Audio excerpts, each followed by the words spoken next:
after the game, it's the aftermath. Win or lose, we still wave our commander's flag. Riding with Wentz under center, making the pass. Jahan Dotson, young rookie, making a splash. That burgundy and gold, that's what we about. Jonathan Allen knocking QBs to the ground. We die hard and nobody can shut us down. Cause this is the greatest show in town. Let's go. Go, go, go, go. What's good, Washington Commander fans? Alright, I'm back at you with another one. Alright, looks like on July 20th at the special meeting that the NFL owners will have to vote on the Josh Harris movement for the Washington Commanders.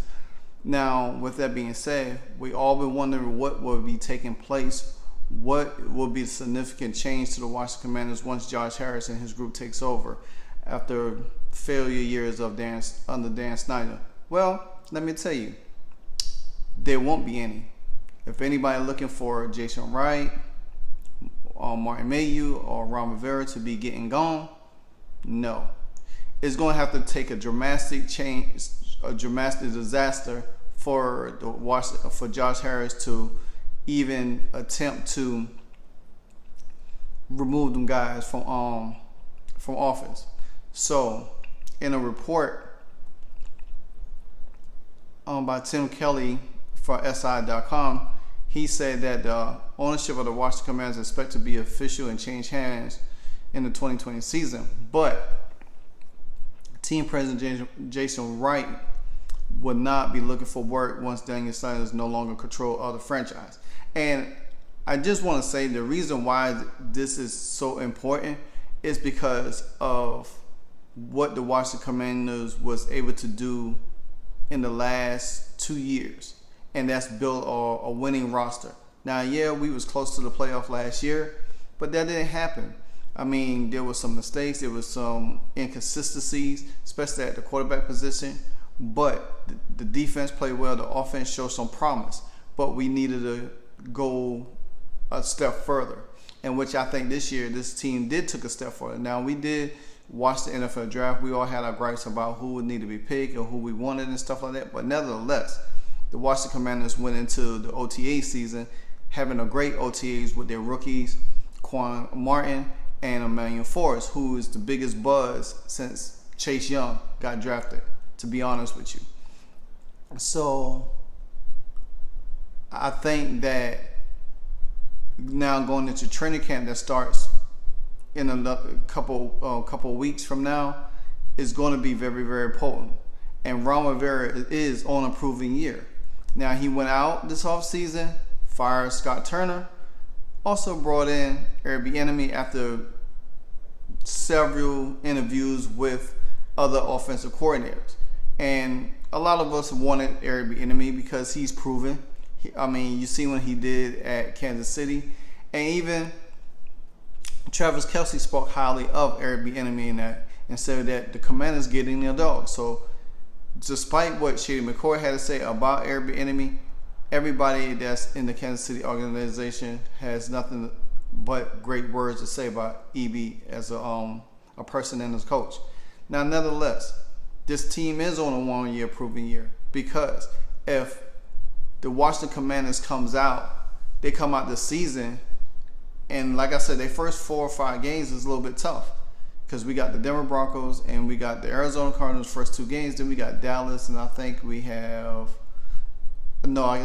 Philly and one other team. But say Washington goes 3-1 in that stretch, that's a good start to the season. Yeah, everybody's crying about Sam Howell, that he's not proven and all of this stuff, but you got to think about it. Sam Howell might not be proven, but he has a chance to be just as proven. Look at Jalen Hurts. He wasn't proven. He took strides. Same thing with Sam Howell. He's going to take strides. He's got a coach that's going to believe in him, put him in a position to have every opportunity to succeed. We got weapons. I think we the most talented team in the NFC. I do believe that by far. There's nobody roster-wise. Now, we might not have the star big names, but we got big names on our team. You know what I'm saying? If you look at the defense, I mean, we got big names on our team. We don't have to have a Michael Parsons just to stand out to make our team look like that. We got several. You got Jalen Hurts. He's the star of that team. He's the face of that team. You got Michael Parsons for Dallas. He's the face of the team. He's like the star. He's that sole guy. But then you look at the Giants, you got two guys. You either got Daniel Jones or you got Saquon Barkley. You look at the Washington Commanders, we got several. We got Terry McLaurin. Jahan Dotson coming into his own. He's making a name for himself. Then you look at on the defensive side, you got Chase, Montez, Allen, and Deron Payne. You got names. And then you still got what? Cam Curl, Benjamin St. Jude, Manuel Forrest. I think Manuel Forrest, despite all our gripe about him being picked, I think he's going to he might outshine Chase Young this year. This team as a whole is a team built, not just one star. We got plethora of stars on this team. That's what I like about it, because anybody could eat on this team. Anybody could get their numbers on this team. We just didn't have the right offensive coordinator, and we didn't have a young quarterback. And this team is hungry. This team is hungry. So with that being said, if the fact that Jason Wright and Ron Rivera and them crew comes out and they win games, get into the playoffs, win a playoff game, I do believe Ron Rivera will be rewarded with a position in the front office, move Eric Bieniemy into head coaching, let Eric Bieniemy build the staff the right way, and put this team in another. I think Jason Wright will have a higher position. He probably will move up. Martin Mayhew, all of them will be proven. So therefore, the continuity of the team could still be in place. Then you don't have to shuffle it and mess it up with, now if Ron Rivera decides to retire, from coaching and take a front office gig, and Josh Harris see that, hey, this guy still could be an integral part, like especially like with recruiting, building team chemistry, high character. That's going to play a whole lot into what the Washington Commanders look like from now into the future. So I feel like at the end of the day, the Washington Commanders do have a lot to be thankful for. But say if this thing go sour, say if the Washington Commanders lose to Arizona, say the Washington Commanders lose to Denver, and then they end up losing to Philadelphia and everything like that, what you think is going to happen with with everybody? Yeah, exactly.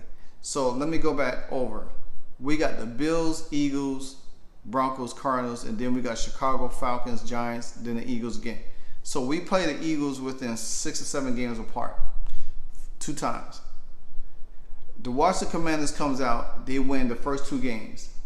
Say they beat the Bills. I think that we could beat the Bills. Honestly, I think we could beat the Bills, and I think we could beat the Eagles one of the 2 times. Say we go 3-1, beat Chicago, the Falcons, and the Giants before we play the Eagles, and we beat the Eagles the second time around. Say Washington goes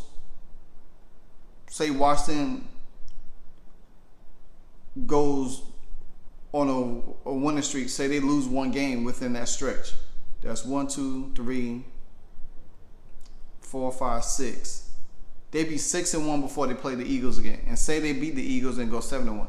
Say, for instance, they go undefeated and be 7-1 before that. There's a lot of things with the schedule that when I first seen it, it looked hard. But now looking at this team and how I feel how dangerous we are, I feel like the Washington Commanders are the most dangerous team in the NFC right now.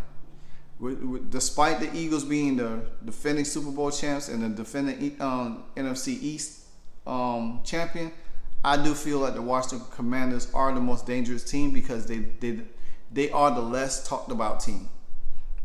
You know what I'm saying? Because there's so many negative narratives about the team. All the Chase Young trade rumors, all the Sam Howell unproven rumors, or Ron Rivera hasn't won. Granted, that's a fair negative. Ron Rivera has not done anything, but he has helped reshape and build a culture of this franchise. And I think it's only fitting to see Ron Rivera play out. Now, like I said, if Washington was to go 0-4 before we play the Chicago Bears, and say something drastic happens and we lose one of the games between the Bears and the Falcons, yeah, safe to say Ron Rivera, he's going to get fired. He's going to get fired. So that within 7 games, because we played Giants week 7.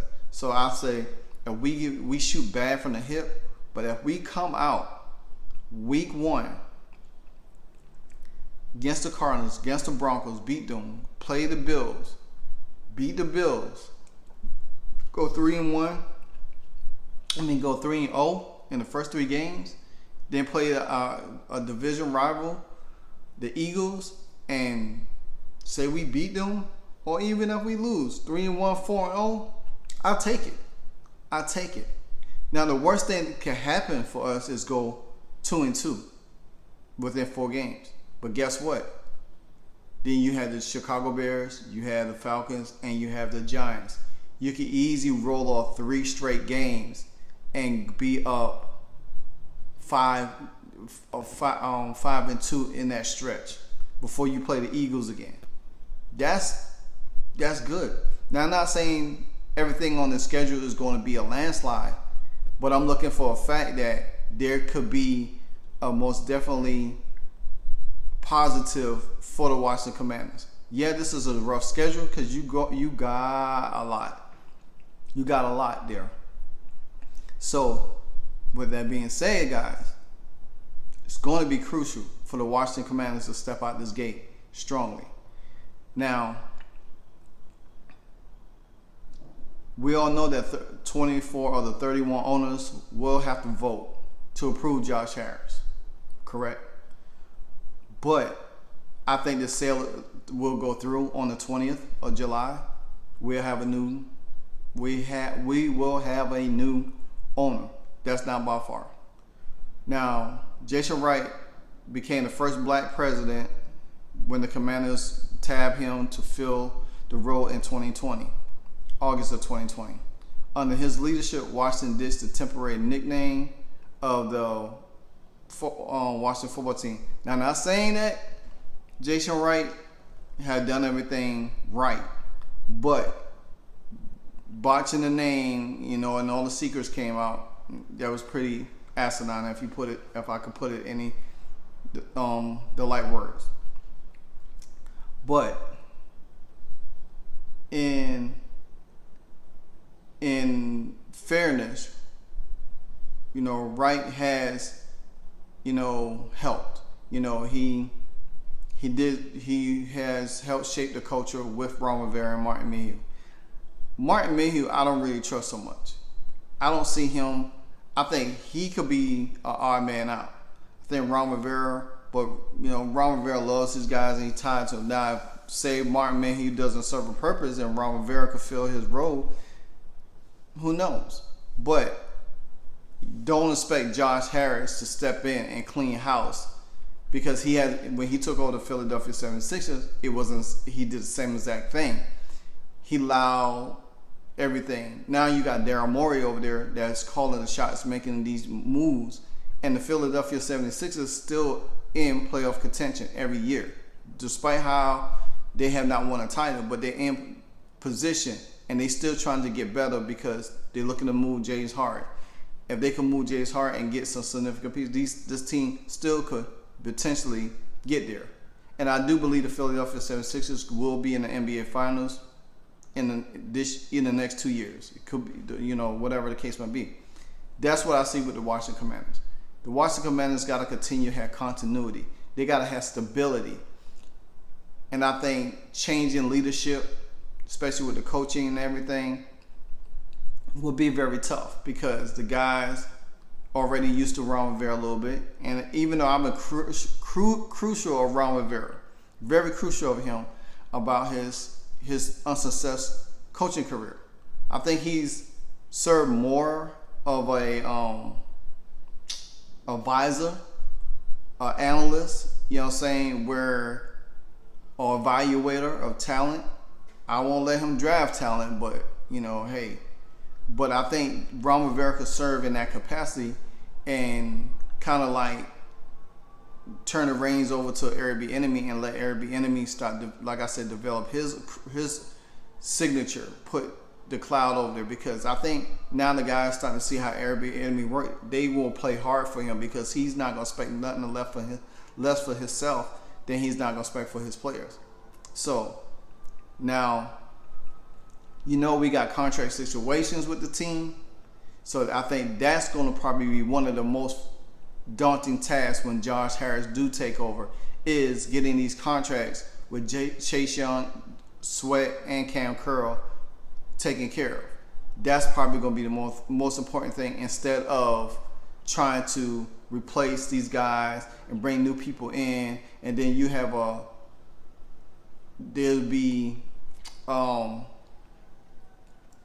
you have like no continuity, and these guys got to get used to a whole new leadership and all of this stuff. And like I said before, the only way this is going to happen if the Washington Commanders come out and not perform well in the first 5 games of the season. I don't expect for them to. I think they will have a winning record. They could be, the most I think is 2-2. That's not going to get you fired. You lose 2 games after that, then you 2-4, and you could be 2-6. Then I can understand Josh Harris say, okay, we need to make a change. We need to go in another direction. Because you got to think about it. They will be evaluating this team on a game-to-game basis. There ain't no set schedule of how many games before we see. They're going to review this team on game-to-game basis. They're going to review the coaching on game-to-game basis and see how they getting the best out. And plus they will be looking at candidates to replace these guys if things go sour. So don't think that it can't be happening. There's always going to be a plan in motion, especially when you bring new ownership, or say anybody that worked for a company and you got new management coming in. Everybody's worried. If I'm gonna get fired, I'm gonna get let go. But then the new manager comes in, he evaluates everybody. So if you come in and you do your job, then you can stay there as long as you doing your job. But once your job looks like it's not being done right and it could be in jeopardy, then that's when they have to step in and make change and go in a whole nother direction. That's where I don't see this. This is where I see is going with Josh Harris. He's going to be patient enough, but if things go bad, he's going to make the significant change. So me personally, I'm rooting for these guys to do well. This team needs a new start. And I think once Josh Harris take over, I think everybody's going to have a breath of fresh air, but they know there still could be changes. And the fact of the matter is that it's going to be up to them to make sure that they go up and continue to go up and continue to go up. So, if you like this video, you know what to do. Hit that like button. Hit that notification bell. Come on, subscribe. You know, it's not that hard. So, and you know what it is. It's all about the Washington Commanders. But make no mistake, Josh Harris is here to stay, but he ain't here to play. Until then, hail to the Commanders.